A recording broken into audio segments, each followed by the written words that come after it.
Imagine you're lost in the icy Carpathian Mountains, the wind howling like a warning, and a child's giggle cuts through the silence, except it's no child. It's something ancient, evil, and it knows your name. In 1601, a young priest faced this nightmare and barely escaped with his life.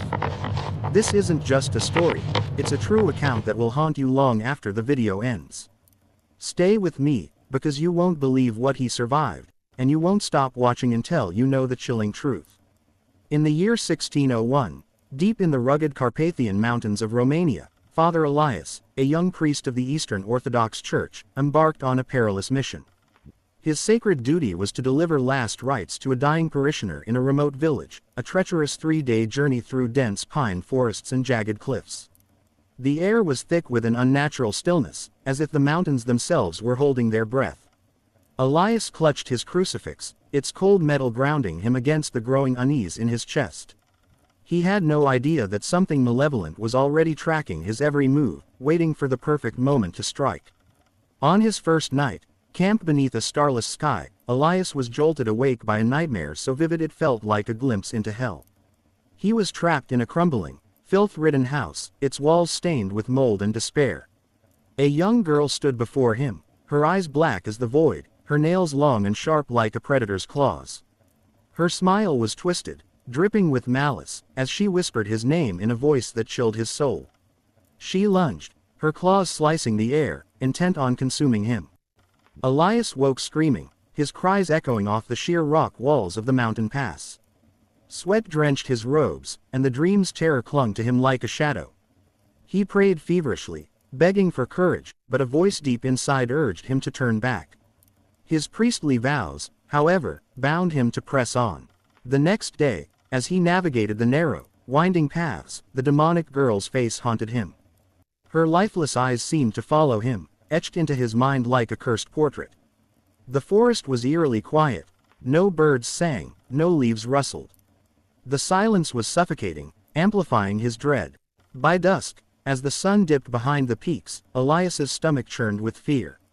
He built a fire, hoping its warmth would calm his nerves, but the crackling flames only heightened his senses. A wolf's howl pierced the night, far too close. He scanned the darkness, expecting glowing eyes, but saw only shadows. Sleep was out of the question. He gathered wood to keep the fire blazing, but exhaustion overtook him. As he drifted off, another nightmare seized his mind. This time, he was in his parish church, kneeling before a towering statue of Christ on the cross. As he whispered his prayers, blood began trickling from the statue's eyes, pooling on the stone floor. The air grew heavy, and the statue transformed into the demonic girl from his previous dream. Her scream was unearthly, her claws outstretched as she charged at him. Elias stood frozen, unable to move, until she pounced, sending him crashing to the ground. He awoke screaming, clutching his crucifix, pleading with God to banish these visions. The wolf's howl from earlier echoed in his mind, a reminder of the real dangers lurking nearby. He cursed himself for sleeping and vowed to reach the village by the next nightfall. On the third day, the forest was deathly silent. No animals stirred, no wind whispered. The dread in Elias's chest grew unbearable, as if the mountains themselves were closing in. He tried praying, singing hymns, even reciting his priestly oath, but the girl's face refused to fade. Her black eyes seemed to watch him from every shadow. As he rounded a cluster of ancient boulders, he stopped dead in his tracks. Before him stood a grotesque stone statue, weathered by centuries. It depicted a man, his mouth frozen in a scream of agony, small horns protruding from his forehead, and his abdomen ripped open, stone entrails spilling onto the ground. Elias's heart pounded. This wasn't just a statue, it was a monument to something evil. Before he could flee, a creature leapt from the trees above, slamming him face first into the frozen earth. Its stench was overpowering, like rotting flesh mixed with sulfur. Claws tore through his cassock, ripping into his skin. Elias screamed, thrashing to break free, but the creature was relentless, pinning him down with unnatural strength. Its teeth sank into his flesh, and he felt his life draining away. In a final act of desperation, he began reciting his last rites, preparing for death. But then, a sharp swish followed by a thwap. The creature howled in pain and collapsed between his legs. Through blurred vision, Elias saw a figure in brown cavalier boots approaching, speaking in a language he couldn't understand. Then, darkness swallowed him. When Elias awoke, he was staring into the black eyes of the demonic girl from his dreams. Her lifeless gaze pierced his soul, and he screamed, trying to crawl away despite the searing pain in his body. A man with a long red beard knelt beside him, his voice rough but calm in broken Romanian. "You lucky to live. This girl possessed by evil spirit, Senka. I track her many years from Slovenia." The man, a hunter named Victor, revealed a heartbreaking truth. The girl was his daughter, possessed by an ancient demon called Senka.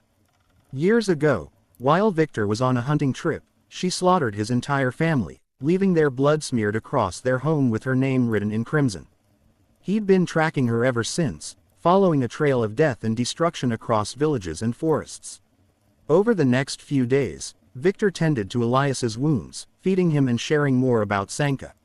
An old historian in a distant city had told him Senka was a malevolent spirit that possessed humans to kill and feed on their flesh. The grotesque statue Elias had seen was a relic of one of Senka's past victims, a marker of her centuries-old reign of terror. Victor had caught glimpses of her the day before she attacked Elias, and his timely arrow had saved the priest's life. When Elias asked what Victor would do now, the hunter's eyes grew hollow. "No family now," he said. "I keep traveling, hunting what's left of her evil." As Elias prepared to leave, he turned to thank Victor, but the hunter had vanished into the misty forest, as if he'd never been there. The 3-day journey back to the parish was a blur of pain and reflection. Elias's body was scarred, but his soul was marked deeper. He'd faced pure evil and survived, but the memory of Senka's black eyes would never fade. This wasn't just a story, it was a warning, etched in blood and stone, that some evils never die. They wait, lurking in the shadows, for their next prey. Have you ever felt a presence watching you in the dark? Maybe a nightmare that felt too real or a sound you couldn't explain? Share your scariest experience in the comments. I'm dying to hear it. And if you want more bone-chilling tales like this, hit that subscribe button now. Don't miss out. The next story might be the one that keeps you up all night.